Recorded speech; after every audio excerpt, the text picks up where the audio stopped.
പക്ഷെ നിങ്ങൾ ആരും എന്റെ അനുവിന്റെ അവസ്ഥ മനസ്സിലാക്കാതെ സംസാരിക്കുന്നത്.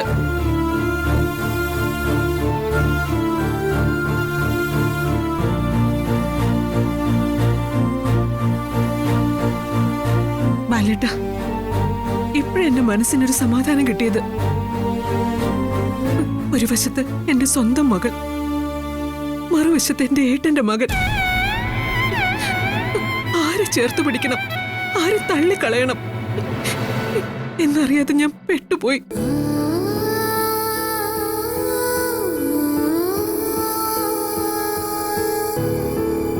ഒരാൾക്ക് വേണ്ടി നിന്ന് മറ്റൊരാൾക്ക് ദ്രോഹം ചെയ്തതുപോലെയാവും.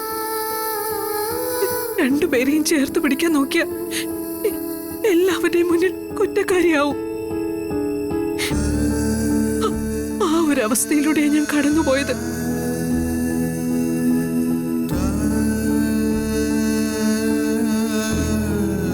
നിങ്ങൾക്കെല്ലാവർക്കും തോന്നുന്നുണ്ടാവും അനു അലോകിനെ രക്ഷിച്ചെന്ന്.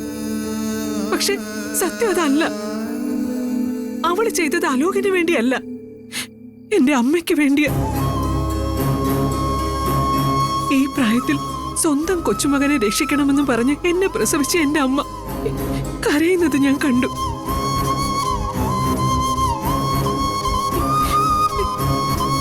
ആ കരച്ചില് എന്റെ അമ്മയുടെ നിസ്സഹായത, അവസാന പ്രതീക്ഷയെ നഷ്ടപ്പെട്ട ഒരു മുത്തശ്ശിയുടെ മനസ്സിന്റെ പിടച്ചിൽ. ആ കണ്ണീര് അവഗണിക്കാൻ എന്റെ മോൾക്ക് കഴിഞ്ഞില്ല. എനിക്കും അതിന് കഴിഞ്ഞില്ല. ഇനി നിങ്ങൾ ഏട്ടന്മാര് പറ, അവള് ചെയ്തത് തെറ്റാണോ? നമ്മളൊക്കെ നമ്മുടെ ഭാഗത്തുനിന്ന് മാത്രം ചിന്തിക്കുന്നേ. പക്ഷെ അനു രണ്ട് കുടുംബങ്ങളെ കുറിച്ചും ചിന്തിച്ചു. എന്നാലും എടുത്ത് എനിക്കിതങ്ങോട്ട് ശരിയാണെന്ന് തോന്നില്ല. മീനു, രണ്ട് കുടുംബങ്ങളെ കുറിച്ചും എന്റെ അനിയത്തി ചിന്തിച്ചു. പക്ഷെ അവൻ ആ അലോക് ഒരിക്കലും ചിന്തിക്കില്ല. ദേവമംഗലത്തുകാരോടുള്ള പക അവന്റെ ഉള്ളിൽ ഒരു നെരിപ്പോടായിട്ട് അത് ഇന്ന് എരിഞ്ഞുകൊണ്ടേയിരിക്കും. മോളെ, നീ ഇന്നെടുത്ത ഈ തീരുമാനം നാളെ നിന്നെ വേട്ടയാടാൻ പാടില്ല. മതി. ഇനി ഈ വിഷയത്തിൽ ആരും അനുശ്രയെ വിചാരണ ചെയ്യണ്ട. ഇവിടെ ഇരുന്നേ അഭിപ്രായം പറയാൻ എളുപ്പമാണ്. പക്ഷെ അനു എടുത്ത പോലൊരു തീരുമാനം എടുക്കുന്നത് അത്ര എളുപ്പമല്ല.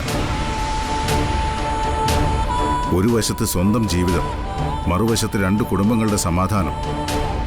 ആ അവസ്ഥയിൽ അവൾക്ക് ശരിയെന്ന് തോന്നിയത് അവൾ ചെയ്തു. അത് സ്വന്തം കാര്യം ഓർത്തല്ല, രണ്ട് കുടുംബങ്ങളെ ഓർത്ത, രണ്ട് വീടുകളെ ഓർത്ത. അതുകൊണ്ട് ഇനി ആരും അവള് ചെയ്തതിന്റെ കണക്കെടുക്കാൻ മെനക്കെടണ്ട. അതിങ്ങനെ അവസാനിക്കണമെന്നായിരുന്നു വിധി. അതങ്ങനെ അവസാനിച്ചു. ഇനി മുന്നോട്ടുള്ള കാര്യങ്ങൾ എങ്ങനെ വേണം, അതിനെക്കുറിച്ച് ആലോചിക്കാം.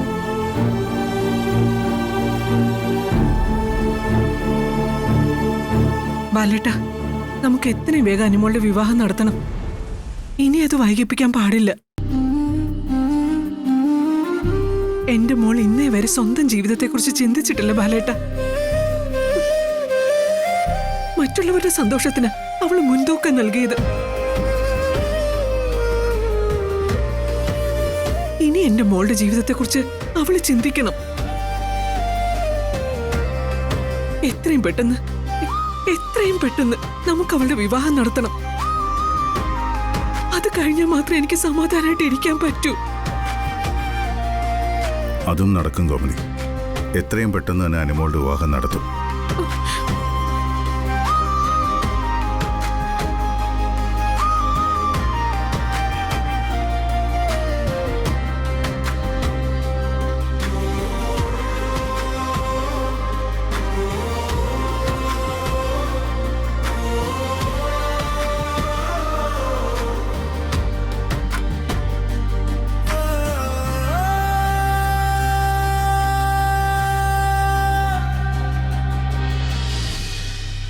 കഴിഞ്ഞതിനെക്കുറിച്ച് ഇനി ആരും അലോകിനോട് അധികം ചോദിക്കണ്ട.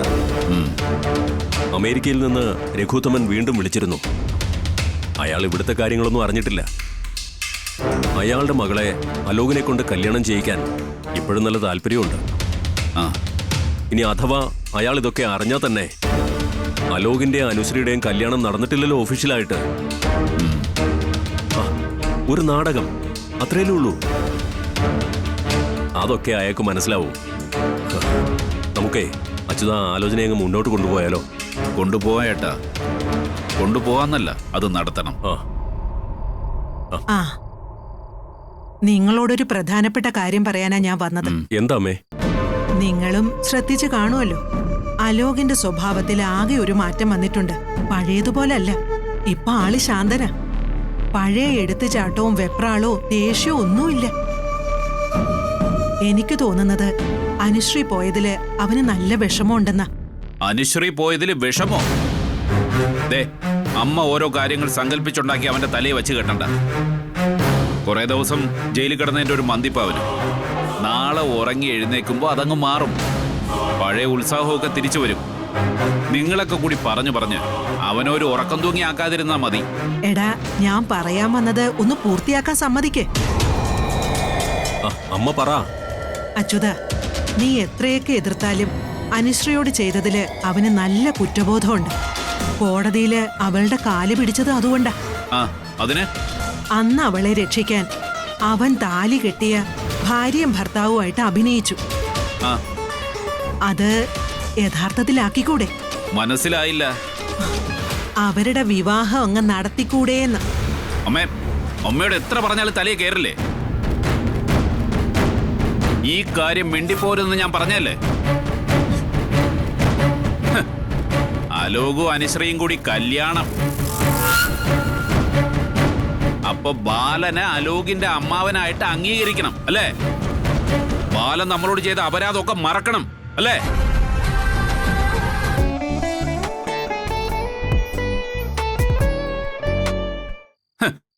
അലോകും അനുശ്രീയും കൂടി കല്യാണം. അപ്പൊ ബാലനെ അലോകിന്റെ അമ്മാവനായിട്ട് അംഗീകരിക്കണം അല്ലേ? ബാലൻ നമ്മളോട് ചെയ്ത അപരാധമൊക്കെ മറക്കണം അല്ലേ? അമ്മേ, അതൊന്നും വേണ്ട, വിട്ടേക്ക്. അച്യുതനെ നിർബന്ധിക്കണ്ട. അല്ല, ഏട്ടൻ ഇഷ്ടമാണോ? എനിക്ക് ഇഷ്ടമായാലും അല്ലെങ്കിലും നിനക്കിഷ്ടമല്ലല്ലോ. പിന്നെ ഇനി അതേക്കുറിച്ച് സംസാരിക്കണ്ട. ഏട്ടന്റെ മനസ്സിരിപ്പ് എനിക്ക് മനസ്സിലായി. വന്ന് ഞാനിവിടെ ഒറ്റപ്പെട്ടു. ഒറ്റയ്ക്കെങ്കിൽ ഒറ്റയ്ക്ക്. പക്ഷേ ബാലന്റെ മുമ്പിൽ ഞാൻ തോറ്റു കൊടുക്കില്ല. എടാ, നീ അങ്ങനെ ഒന്നും ചിന്തിക്കണ്ട. നീ ഇവിടെ ഒറ്റയ്ക്കല്ല. നിന്നെ അങ്ങനെ ഒറ്റയ്ക്കാക്കുകയില്ല. അമ്മ അമ്മയുടെ മനസ്സിൽ നല്ലതെന്ന് തോന്നിയ ഒരു കാര്യം പറഞ്ഞു. അത് നമുക്ക് അംഗീകരിക്കാൻ പറ്റുന്നില്ല. വേണ്ട, തീർന്നില്ലേ പ്രശ്നം? നമുക്കേ ഞാൻ പറഞ്ഞ ആലോചനയായിട്ട് മുന്നോട്ട് പോവാം. ഏതാലോചനയാ അനന്ത? അമ്മ പബ്ലിസിറ്റി ഒന്നും കൊടുക്കണ്ട. അനന്തേട്ടന്റെ കൂട്ടുകാരന്റെ മകളുടെ ഒരു ആലോചനയാ. അവരങ്ങ് അമേരിക്കയില, നല്ല കാശുകാരാ. ഒരു കള്ളക്കല്യാണം അഭിനയിച്ച് അനുശ്രീ നമ്മളെ തോൽപ്പിച്ചതിന് പകരമായിട്ട് ഈ വിവാഹം നമുക്ക് നടത്തണം. പിന്നെ ഒരു കാര്യം കൂടി ഞാൻ തീരുമാനിച്ചിട്ടുണ്ട്. എന്താടാ? അനുശ്രീക്ക് ഇനി ഒരു കല്യാണം നടക്കരുത്. അത് നടക്കാതിരിക്കാൻ ഏതറ്റം വരെ പോകേണ്ടി വന്നാലും ഞാൻ പോവും. അവൾ ആജീവനാന്തം അങ്ങനെ തന്നെ നിൽക്കണം.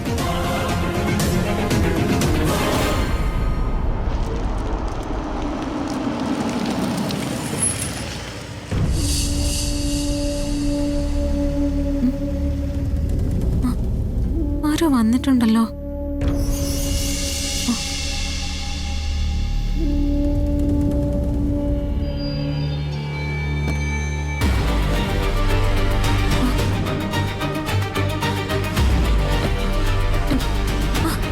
അപ്പച്ചി, അപ്പച്ചി ഒന്ന് വേഗം വന്നേ.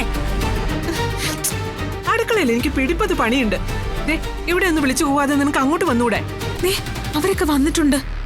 ആര്?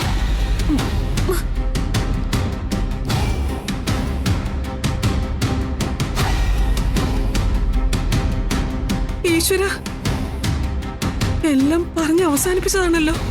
പിന്നെ ഇത് എന്തിനുള്ള വരവാ?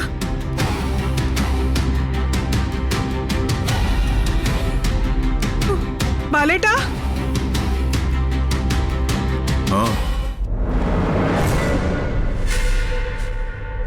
മീനൊന്ന് വേഗം വാ, എനിക്ക് ഇതിനെ കൊണ്ടുപോയിട്ട് കടയിൽ പോകണം. ഇങ്ങനെ കിടന്ന് ഈ ഒച്ച വെക്കുന്നേ.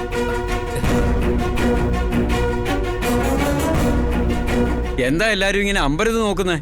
ഞങ്ങൾ പ്രേതങ്ങളൊന്നും അല്ല, മനുഷ്യരാ. അകത്തേക്ക് വരാമല്ലോ അല്ലേ?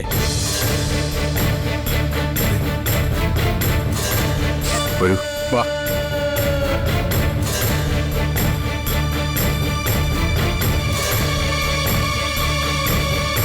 കാര്യങ്ങളുടെ സത്യാവസ്ഥ ഇപ്പോഴാ ഞങ്ങൾക്ക് മനസ്സിലായത്. അലോക് അനുശ്രീയുടെ കാല് വീണ് മാപ്പ് പറയുന്ന ആ വീഡിയോ സോഷ്യൽ മീഡിയയിൽ ഇപ്പൊ വൈറലാ. അവനെപ്പോലുള്ളവനോടൊന്നും ക്ഷമിക്കാൻ പാടില്ലായിരുന്നു. അത്ര വലിയ ദ്രോഹമല്ലേ അവൻ മോളോട് ചെയ്തിരിക്കുന്നത്. കുറെ കാലം ജയിലിൽ കിടക്കട്ടെ എന്ന് കരുതിയാൽ മതിയായിരുന്നു. മുത്തശ്ശി ഓർത്ത് മാത്ര അനു അവനോട് ക്ഷമിച്ചത്. പക്ഷേ അവൻ കാലിൽ വീഴുന്നൊന്നും ഞങ്ങൾ ആരും പ്രതീക്ഷിച്ചില്ല. അവിടെ കൂടിയിരുന്നവരൊക്കെ അത് വീഡിയോ എടുക്കുകയും ചെയ്തു. അത് നന്നായില്ലേ അമ്മേ? ആ വീഡിയോ കാരണമല്ലേ യഥാർത്ഥത്തിൽ എന്താ നടന്നതെന്ന് എല്ലാവർക്കും മനസ്സിലായത്. അന്ന് കല്യാണത്തിനന്ന് രാവിലെ അവന്റെ കൂടെ വണ്ടി വന്ന് ഇറങ്ങുമ്പോൾ തന്നെ മോക്ക് പറഞ്ഞുകൂടായിരുന്നോ അവൻ മോളെ തട്ടിക്കൊണ്ടുപോയതാന്ന്? എങ്കിൽ ആൾക്കാർ അവനെ ശരിക്കെടുത്തിട്ട് പെരുമാറിയനെ. അനുമോളുടെ ജീവന്റെ കല്യാണവും നടന്നേനെ. കഴിഞ്ഞുപോയ കാര്യങ്ങളെക്കുറിച്ച് ഇനിയും പറഞ്ഞിട്ട് കാര്യമൊന്നുമില്ലല്ലോ. അയ്യോ ബാല, ഞാൻ മോളെ കുറ്റപ്പെടുത്തിയതല്ല. അന്നത്തെ സാഹചര്യത്തിൽ മോൾക്കത് പറയാൻ പറ്റിയില്ല. പക്ഷേ പിന്നീട് നന്നായി പ്രതികരിക്കുകയും ചെയ്തു. ഇങ്ങനെയൊക്കെ നടക്കണമെന്ന് വിധിയുണ്ടായിരുന്നു, നടന്നു. വിധിയെ തടുക്കാൻ കഴിയില്ലല്ലോ. പകയും വൈരാഗ്യവും ഒക്കെ ഒരു മനുഷ്യനെ എത്രത്തോളം നശിപ്പിക്കും എന്നുള്ളതിന്റെ ഉദാഹരണമാണ് ആലോകം. അച്ഛാ, നമ്മൾ വന്നാരി സംസാരിക്കും. നീ ധൃതി പിടിക്കണ്ട, അതിലേക്ക് തന്നെ ഞാൻ വരുന്നത്. ജലജയ്ക്ക് ഞങ്ങളോടൊപ്പം വരണമെന്നുണ്ടായിരുന്നു. പക്ഷെ നിങ്ങളെ ഫേസ് ചെയ്യാൻ അവൾക്കൊരു മടി. ബാലനും കുടുംബവും ഞങ്ങളോട് ക്ഷമിക്കണം. സത്യം അറിയാതെ അന്ന് കുറച്ച് മോശമായി സംസാരിക്കേണ്ടി വന്നു. ആ കല്യാണം നടക്കാതെ പോയതിൽ ഏറ്റവും കൂടുതൽ വേദനിക്കുന്നത് എൻ്റെ മോനാ. അനുശ്രീ അവന് അത്രയ്ക്ക് ഇഷ്ടമായിരുന്നു.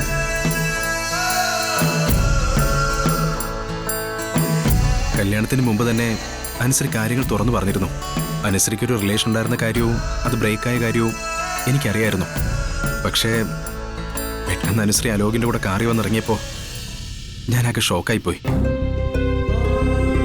എടാ, വെറുതെ അതും ഇതും പറയരുന്ന് എന്നോട് പറഞ്ഞിട്ട് നീ ഇപ്പൊ എന്താ ചെയ്തുകൊണ്ടിരിക്കുന്നത്? ബാല, ഞങ്ങൾ വന്ന കാര്യം പറയാം. പഴയ കാര്യങ്ങളൊക്കെ നമുക്ക് മറക്കാം.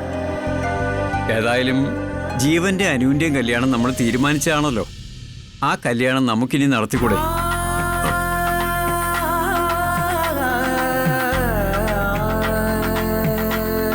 എന്താ ബാലന്റെ അഭിപ്രായം? അനുശ്രീക്കും ജീവനെ ഇഷ്ടമായിരുന്നല്ലോ. അപ്പൊ പിന്നെ നമുക്കിതങ്ങ് നടത്തിയാലോ? കല്യാണം മുടങ്ങിയപ്പോ ആ വാശിക്ക് അമ്മ എന്നെ കുറെ പെൺകുട്ടികളെ കൊണ്ട് കാണിച്ചു. അവരൊന്നും എനിക്ക് ഓക്കെ ആയില്ല. അനുശ്രീ എന്റെ പാർട്ട്ണർ ആണെങ്കിൽ ഞാൻ ഹാപ്പി ആയിരിക്കും എനിക്ക് തോന്നിയതുകൊണ്ടാ അച്ഛനെയും കൂട്ടി ഞാൻ ഇങ്ങോട്ട് വന്നത്. അച്ഛാ, അനുവിന് ഒരു കുറവും വരാതെ ഞാൻ നോക്കിക്കോളാം. അവളെ എനിക്ക് കെട്ടിച്ചു തന്നൂടെ?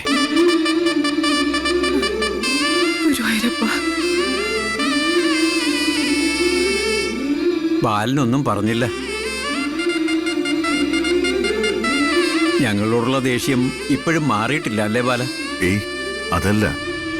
പിന്നെന്താച്ചാ പ്രശ്നം? പെട്ടെന്ന് നിങ്ങളിങ്ങനെ വന്ന് പറയുന്നൊന്നും ഞാൻ പ്രതീക്ഷിക്കുന്നില്ലല്ലോ. അതിന്റെ ഒരു അമ്പരപ്പുണ്ട്. ബാല, നടന്ന കാര്യങ്ങൾ പറഞ്ഞ് ഒരിക്കലും ഞങ്ങൾ ആരും ഒരു രീതിയിലും അനുമോളെ ദ്രോഹിക്കുകയോ കുത്തുവാക്കോ പറയുകയോ ചെയ്യില്ല. ബാലന് വിശ്വസിക്കാം.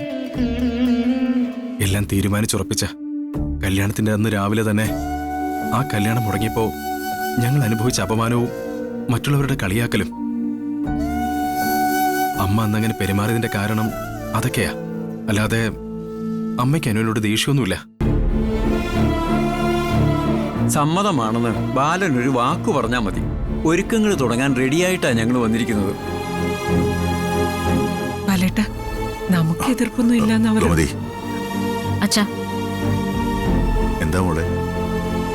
മോളെന്തോ പറയാൻ തുടങ്ങിയല്ലോ, പറഞ്ഞു. അച്ഛൻ എന്തെങ്കിലും ഒരു തീരുമാനം എടുക്കുന്നതിന് മുൻപ് അനുവിനോട് കൂടി ഒന്ന് സംസാരിച്ചിട്ട്. ശരിയാ, ഇത് അവളുടെ ജീവിതം. ഈ കാര്യത്തിൽ എന്ത് തീരുമാനം എടുക്കണമെങ്കിലും ആ തീരുമാനം എടുക്കേണ്ടത് അനുശ്രീ തന്നെയാണ്. മോളെ മിത്രേ, അനുമോളെ വിളിക്ക്. ചെന്ന് വിളിക്കും.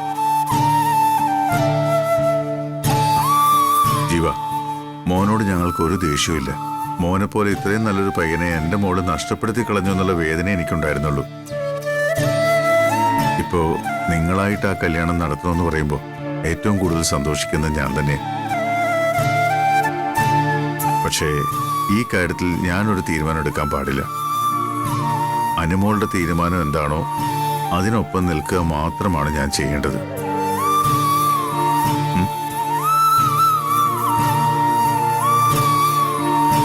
അതല്ലേ മോനെ എന്റെ ശരി? അതെ അച്ഛാ.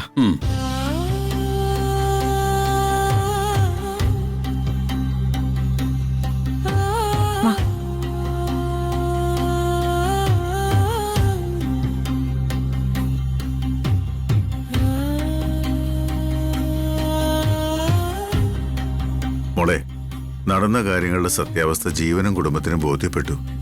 അവരിപ്പോ വന്നിരിക്കുന്നത് നിന്നുപോയ കല്യാണം നടത്തണമെന്ന് ആവശ്യപ്പെട്ടുകൊണ്ടാ. അച്ഛനൊരു തീരുമാനം എടുത്തിട്ടില്ല. ഈ കാര്യത്തിൽ തീരുമാനം എടുക്കേണ്ടത് മോളാ. മോൾ എന്ത് തീരുമാനം എടുത്താലും അച്ഛനൊപ്പം നിൽക്കും.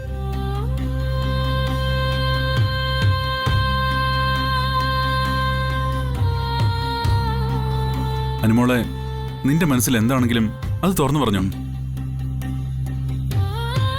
ജീവനെ നിനക്ക് ഇഷ്ടമാണെങ്കിൽ, ഈ കല്യാണത്തിന് വേറെ തടസ്സമൊന്നും ഇല്ലെങ്കിൽ സന്തോഷമായിട്ട് നമുക്കിത് നടത്താം.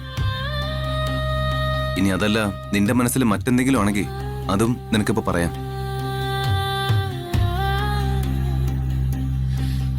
അനു, മനസ്സിൽ എന്താണെങ്കിലും അത് മറച്ചു വെക്കാതെ പറയാൻ കിട്ടുന്ന ഒരു അവസരമായത്. പറമോളെ, എന്താ നിന്റെ തീരുമാനം?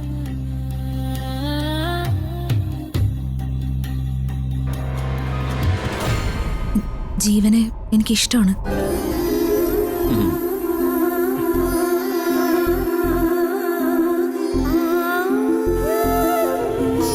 പക്ഷെ ഒരു കല്യാണത്തിന് എനിക്കിപ്പോ താല്പര്യമില്ല. ജീവനുമായിട്ടുള്ള കല്യാണത്തിന് ഇപ്പൊ എനിക്ക് താല്പര്യമില്ല എന്ന് പറഞ്ഞത് എന്റെ മനസ്സിൽ മറ്റാരെങ്കിലും ഉള്ളതുകൊണ്ടല്ല. അങ്ങനെ ആരും തെറ്റിദ്ധരിക്കരുത്.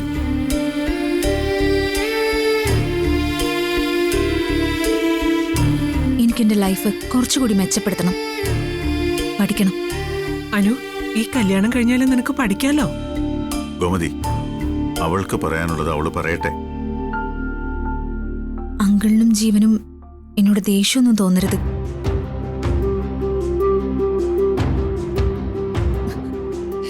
ഞങ്ങളുടെ അച്ഛൻ ഞങ്ങൾ മക്കൾക്ക് വേണ്ടി എല്ലാം ഒരുക്കി തന്നിട്ടുണ്ട്. ഇന്നേ വരെ ഒന്നിനും ഒരു കുറവും വരുത്തിയിട്ടില്ല. ഒരു തവണ പോലും സ്കൂൾ ഫീസ് കൊടുക്കാത്തതിന്റെ പേരിലോ, ബസ് ഫീസ് കൊടുക്കാത്തതിന്റെ പേരിലോ, ട്യൂഷൻ ഫീ കൊടുക്കാത്തതിന്റെ പേരിലോ ഞങ്ങളെ ക്ലാസ്സിൽ എഴുന്നേൽപ്പിച്ച് നിർത്തിയിട്ടില്ല. ഞങ്ങളുടെ അച്ഛൻ അതിനിട വരുത്തിയിട്ടില്ല. എത്ര ബുദ്ധിമുട്ടിട്ടാണെങ്കിലും ഞങ്ങൾക്ക് ഒരു ബുദ്ധിമുട്ടും വരാതെ അച്ഛൻ ഞങ്ങളുടെ കാര്യങ്ങൾ നോക്കിയിരുന്നു. അച്ഛനാകെ ഒരേ ഒരു ആഗ്രഹം മാത്രമേ ഉണ്ടായിരുന്നുള്ളൂ, മക്കളിൽ ആരെങ്കിലും ഒരാൾ കളക്ടർ ആവണമെന്നും. പക്ഷെ പല കാരണങ്ങൾ കൊണ്ടും അച്ഛന്റെ ആഗ്രഹം നടന്നില്ല.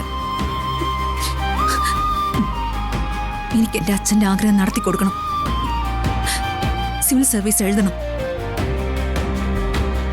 എന്റെ അച്ഛൻ ആഗ്രഹിച്ച പോലെ ഈ വീടിന്റെ മുറ്റത്ത് കളക്ടർ എന്നൊരു ബോർഡ് വെച്ചൊരു കാറ് വന്ന് കിടക്കണം.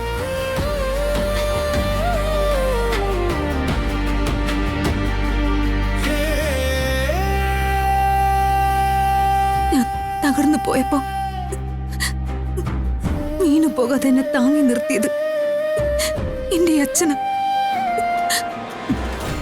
ആ അച്ഛനോട് ഞാൻ ചെയ്യുന്ന പ്രത്യുപകാരമാണിത്.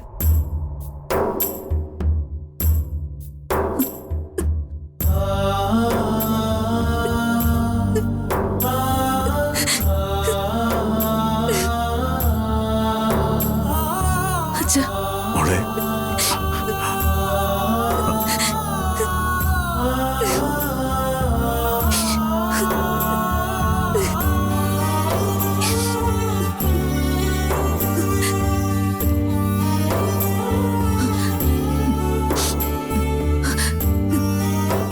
കഷ്ടപ്പെട്ടിട്ടാണെങ്കിലും അച്ഛന്റെ ആ സ്വപ്നം ഞാൻ സാക്ഷാത്കരിക്കും. IAS നേടിയതിനു ശേഷം മാത്രമേ ഒരു വിവാഹത്തെക്കുറിച്ച് ഞാൻ ചിന്തിക്കൂ. അതുവരെ എന്റെ അച്ഛന്റെ മകളായി, എന്റെ ഏട്ടന്മാരുടെ പൊന്നനിയത്തിയായി,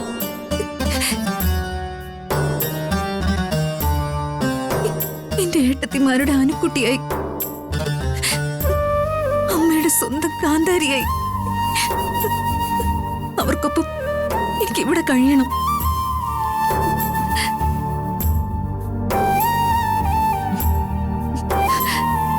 ഇതാണ് എന്റെ തീരുമാനം.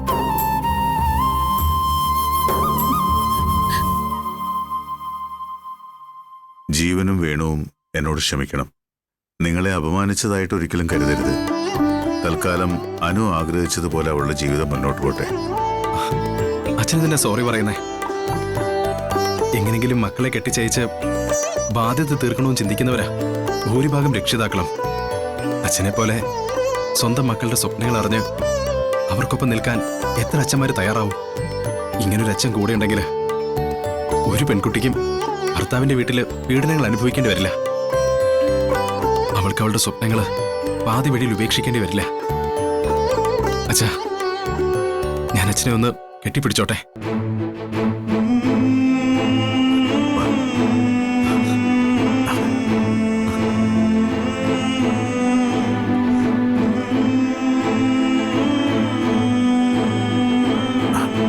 മോന് വിഷമമൊന്നുമില്ലല്ലോ അല്ലേ? എനിക്കൊരു വിഷമവുമില്ല.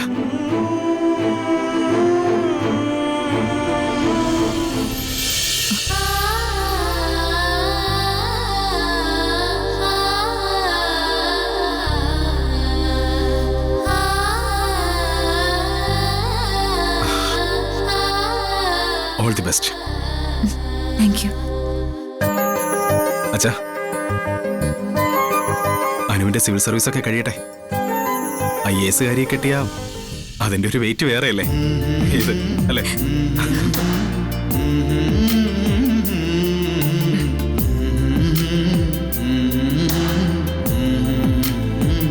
ആരെ പറ്റിച്ചിട്ടാണേലും വീട്ടിലേക്കുള്ള സാധനങ്ങൾ നിങ്ങൾ വാങ്ങിക്കൊണ്ട് വരുമെന്ന് എനിക്കറിയായിരുന്നു.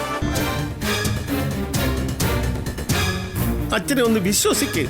അച്ഛനിപ്പോ ആരെയും ചതിക്കണമെന്നുള്ളൊരു ചിന്തയേ ഇല്ല. മര്യാദയ്ക്ക് ജീവിച്ചു പോകണം, അത്രയേ ഉള്ളൂ.